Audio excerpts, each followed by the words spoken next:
Oke, ketemu lagi dengan saya. Pada pertemuan hari ini, saya akan menjelaskan terkait sistem persamaan linier (SPL) ya.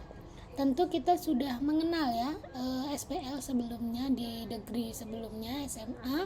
Mungkin Anda sudah mulai menyelesaikan permasalahan-permasalahan SPL dua variabel ya, biasanya mencari X, Y. Nah, untuk di tingkatan ini kita akan membahas lebih detail dan mungkin lebih kepada metode-metode lain yang berguna untuk menyelesaikan SPL ini sendiri. Nah, untuk batasan dari SPL sendiri, SPL itu adalah kan persamaan linier dalam dua variabel, di mana kita akan belajar terkait sistem koordinat kartesian, persamaan garis lurus, persamaan linier dalam n variabel, kemudian bentuk umumnya bagaimana, kemudian penyelesaian persamaan linier tersebut, dan himpunan jawabnya. Ini adalah batasan-batasan dari SPL yang akan kita pelajari.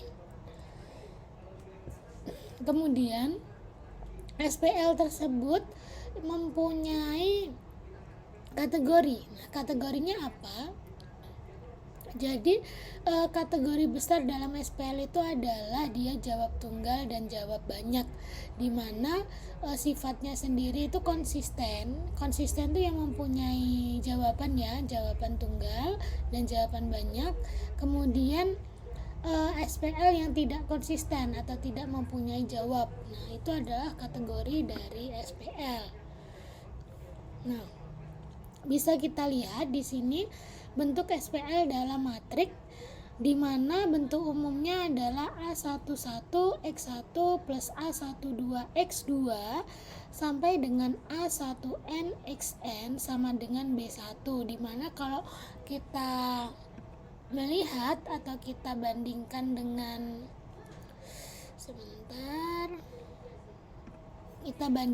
bentuk SPL dan matrik.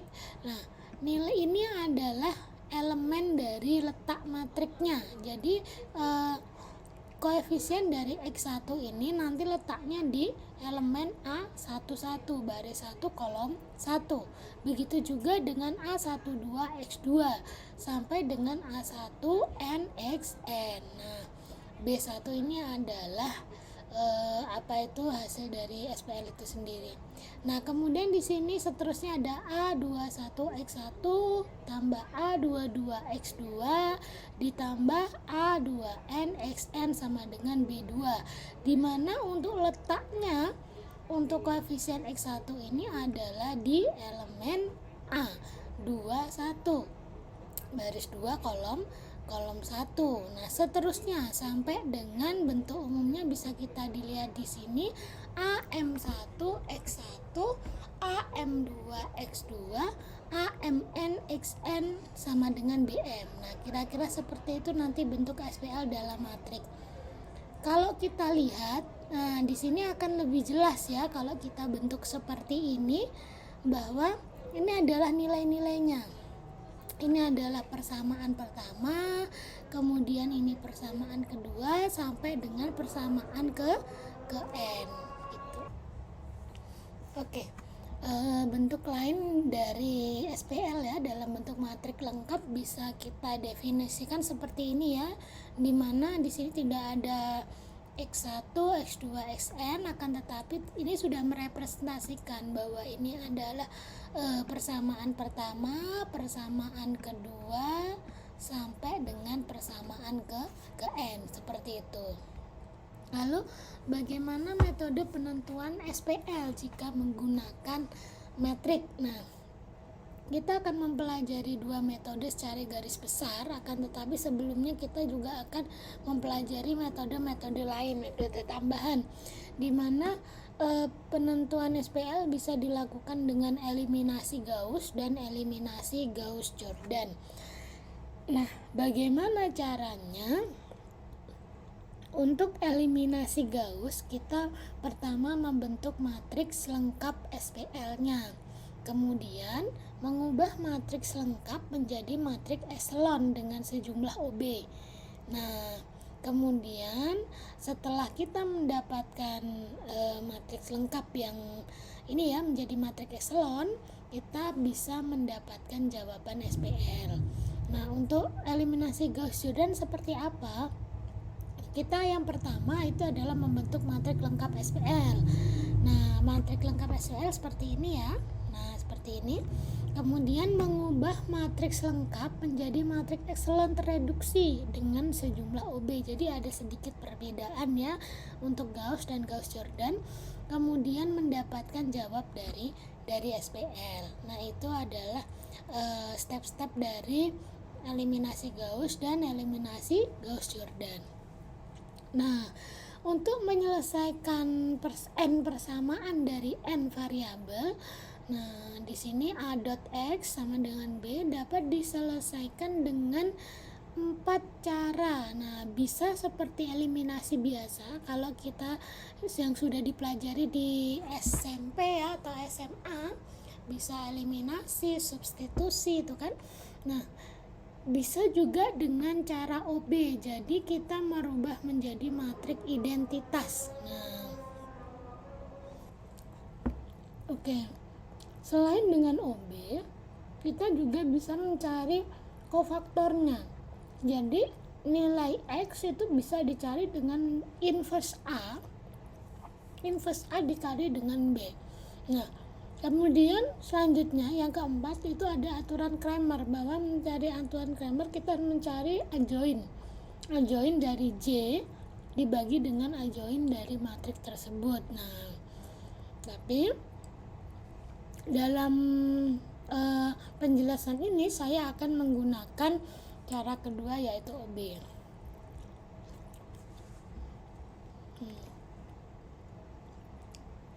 Nah, syaratnya apa? Persyaratan sistem persamaan linear di mana AX sama dengan B itu A itu adalah matriks koefisien, harus matriks bujur sangkar ya. Kalau tidak bujur sangkar itu tidak bisa dioperasikan.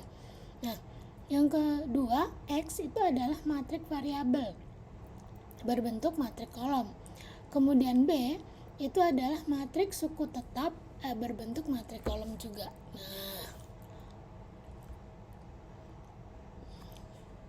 Nah, dalam penyelesaian ini penulis ingin menggunakan cara OB. Nah, di sini saya akan mengoperasikan dengan cara OB. OB itu apa? Operasi baris elementer, di mana jika ada matriks AB atau SPL ya, SPL AB itu kita ubah menjadi matriks identitas X. Di mana di sini untuk lebih jelasnya kita ke contoh. Ada 2x1 dikurangi 3x2 sama dengan min 4. 3x1 plus 5x2 sama dengan 13. Kita coba selesaikan. Nah, dengan cara eliminasi ya, seperti sudah kita pelajari sebelumnya ya di SMP dan SMA, ini mudah sekali. Di sini kita akan mengenolkan nilai X1, berarti bagaimana supaya dia 0? Baris pertama dikalikan 3, baris kedua dikalikan 2. Nah, di sini nilainya kalau dikurangi hasilnya 0, sehingga tinggal X2 nya ketemu nilainya 2. Setelah itu substitusi ke salah satu persamaan, misalkan di sini ambillah persamaan kedua. Nilai X2 sudah ketemu, sehingga hasil satunya X1 adalah 1. Nah, ini kesimpulannya, X1 sama dengan 1, X2 sama dengan 2. Nah, dalam kita mempelajari metode-metode ini, untuk memastikan bahwa jawaban kita benar, kita juga bisa mengkonfirmasi dengan beberapa metode. Jika jawabannya sama, berarti memang yang kita hasilkan itu benar dengan metode misalkan eliminasi Gauss maupun eliminasi Gauss-Jordan. Oke, kita kerjakan dengan cara OB untuk persamaan di atas. Nah, kita sudah mengetahui ya bahwa di sini ada 2 persamaan, lalu kita jadikan bentuk AX sama dengan B. Nah, Di sini bisa kita lihat, kita masukkan koefisiennya dalam bentuk matrik ya, ada 2, min 3 sama dengan min 4 ya untuk X1, X2 nya 3, 5, dan 13. Nah bentuknya sudah menjadi sesuai syarat ya. Lalu kita jadikan matrik identitas. Nah bagi yang lupa, kita harus menjadikan matrik ini 2, min 3, 3, 5, min 4, 13 ini menjadi matrik identitas B. Nah, di sini kita lihat ya, matrik identitas diagonalnya adalah 1. Nah, di sini 0 ya, gitu kan. Nah, kita mulai dari baris pertama. Nah, baris pertama di sini diagonalnya kan harus 1.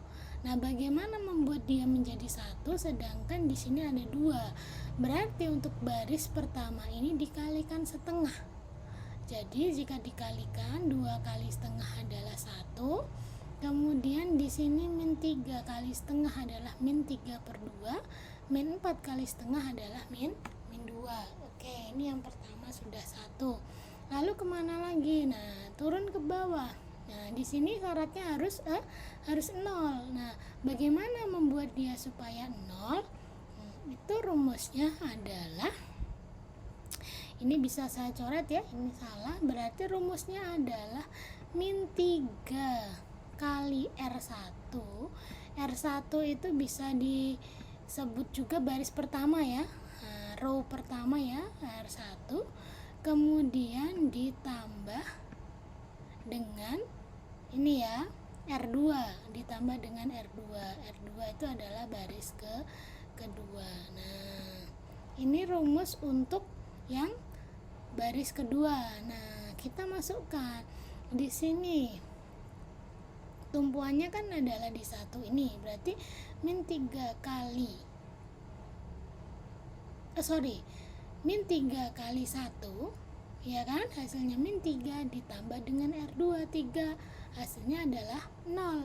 Kemudian lanjut ke yang kedua, min 3 kali R1, R1 nya pindah ke sini ya. R1 nya berarti berarti kan min sama min positif ya, 9/2 ditambah 5, hasilnya 19/2. Begitu juga dengan yang B ini, hasilnya adalah 19. Nah, ini sudah jadi nih, berarti masih tinggal ke kolom kedua. Kita turun ke diagonal yang bawah dulu. Nah, di sini ya, bagaimana ini supaya 0 gitu, supaya 1, berarti R2 dikalikan dengan 2/19, tinggal di ini aja ya, tinggal dibalik aja. Nah, hasilnya ketemu ya, baris pertama tetap, baris kedua jadi 0, 1, 2. Lalu tinggal PR-nya ini, baris ke-1. Nah, untuk dia menjadi 0 berarti bisa kita kalikan menjadi 3/2. Nah, hasilnya ketemulah matriks diagonal di mana di sini nilai B-nya adalah 1 dan 2. Nah, dari sini bisa terlihat bisa disimpulkan ya bahwa nilai X1-nya adalah 1, ini kan. X2-nya adalah 2.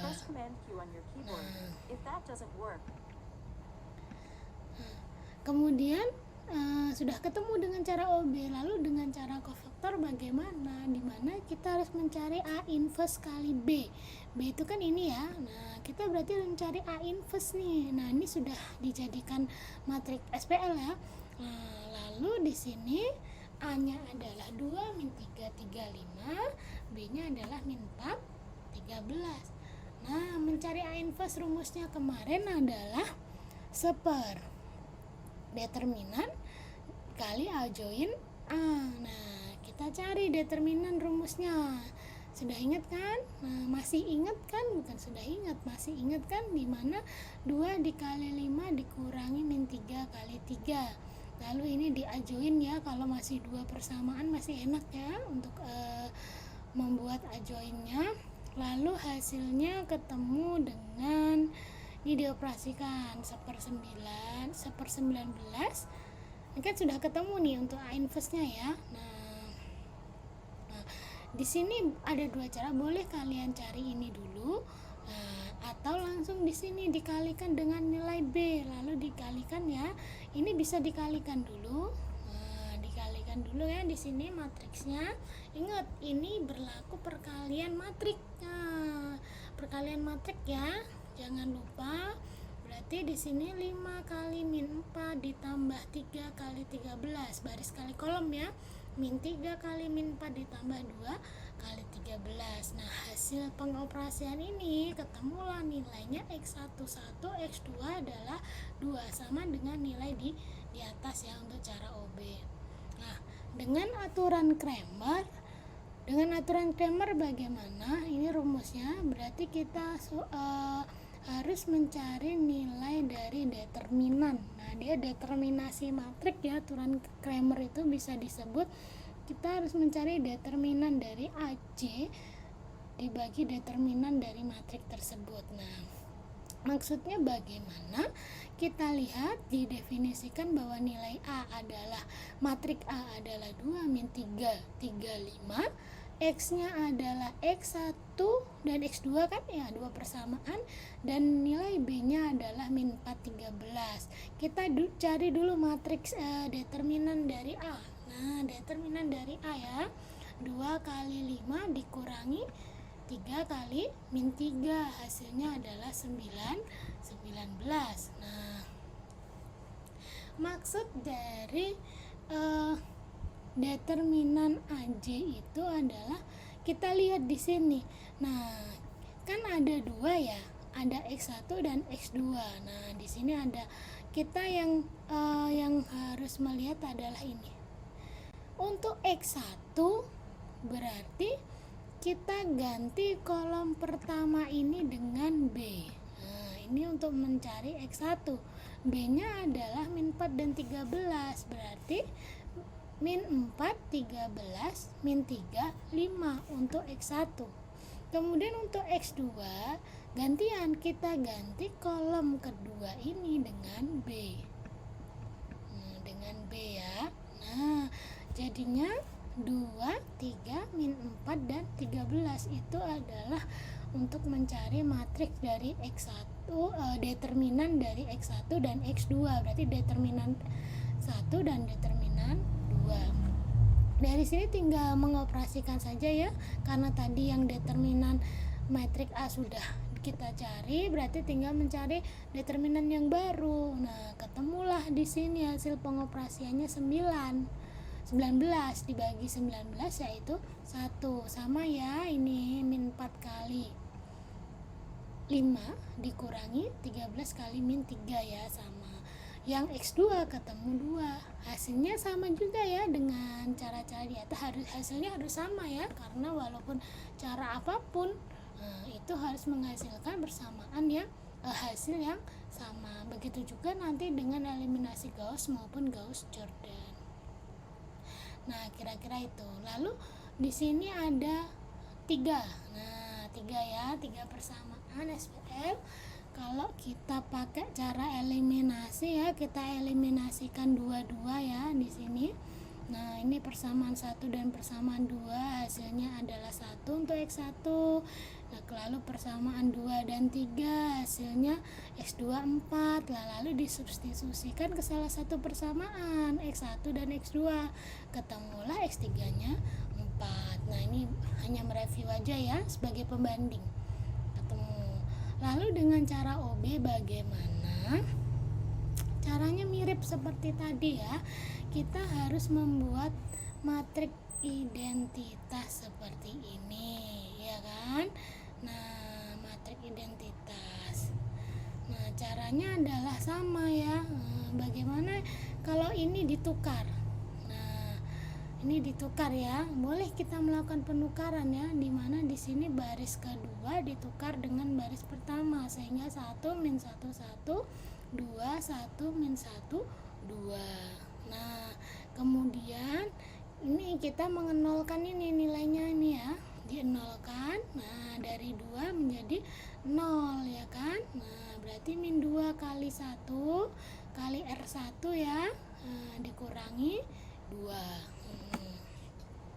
Ditambah 2.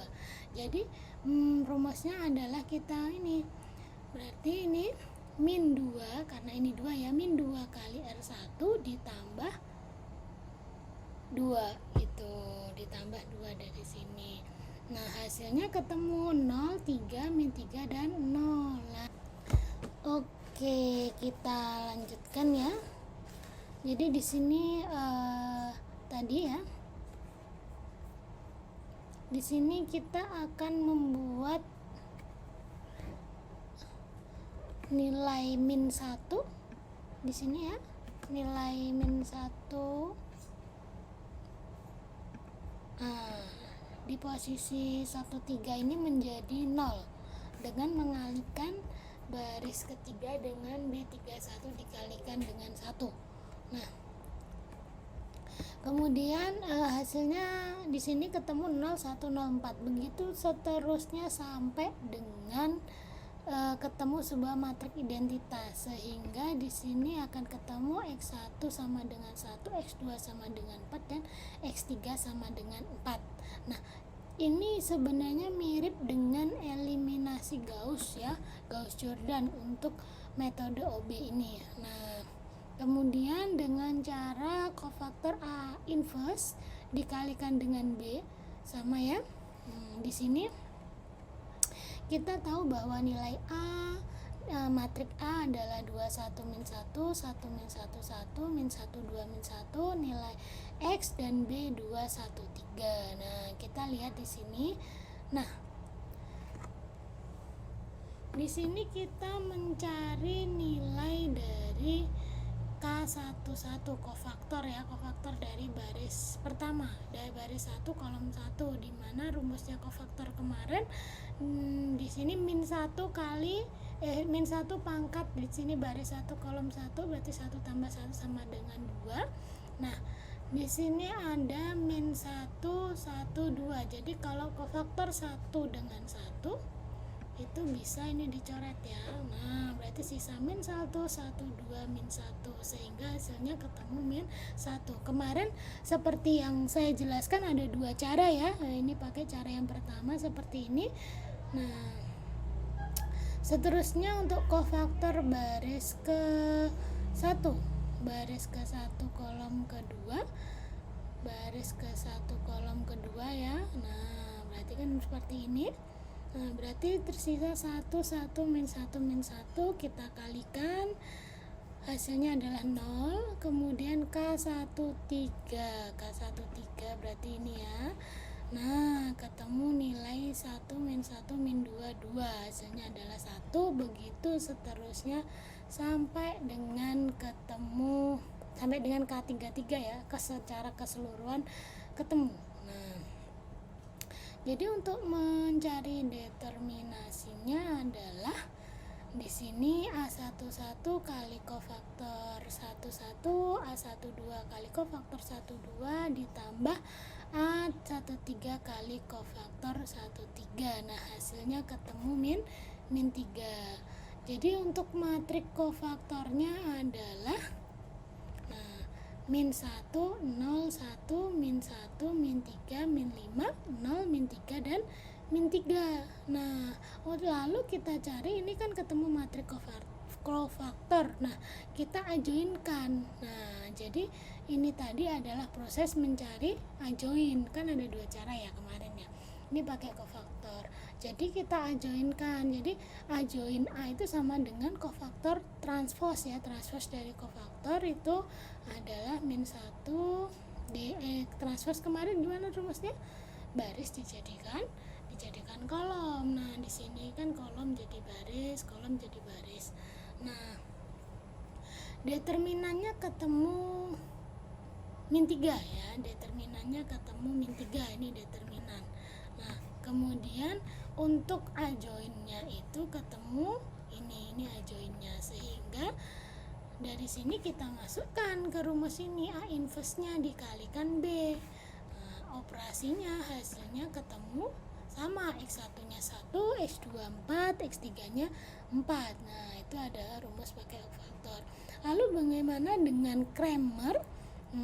Setelah kita definisikan ya A, X dan B-nya, kita masuk ke sini, kita cari determinannya. Nah, sama ya rumusnya yang seperti ini ya, ditambah lalu dikurang. Nah, dikurang ketemu determinannya, ketemu min 3, ini determinan dari A. Lalu kita lihat X1. Nah, jika X1 kita kembali lagi ke atas, nilai B berapa? 2, 1, 3. Kolom pertama ini diganti dengan B. Nah, itu untuk X1 ya. Nah, kalau ini tetap ya, ini adalah determinan dari A. Nah, ini sudah kita hitung ya. Nah, kita tinggal menghitung yang atas. Nah, hasilnya ketemu min 3. Nah, berarti X1 ketemu 1. Lalu dengan X2 berarti kolom 2 kita ganti dengan B. Nah, kita ganti dengan B. Setelah itu kita cari determinannya, ketemu dengan 4. Nah, untuk X3 berarti kolom 3 diganti dengan nilai B juga. Kita cari determinannya, sama. Nah, hasilnya ketemu 4, sehingga nilai X1, X2, dan X3-nya adalah 4. Nah, kira-kira seperti itu ya untuk aturan Cramer, OB, eliminasi, dan kofaktor. Nah, lalu di sini ada contoh ya, ada sedikit latihan. Jadi silakan Anda menyelesaikan SPL di bawah ini dengan cara eliminasi OB, kofaktor atau adjoin ya. Lalu dengan aturan Cramer. Nah, bisa untuk latihan. Mungkin cukup sekian ya penjelasan dari saya. Jadi silakan dicoba latihannya, apakah benar jawabnya untuk sebagai konfirmasi X1 nya 5, X2 3, dan X3 nya adalah 4. Oke, sekian, terima kasih.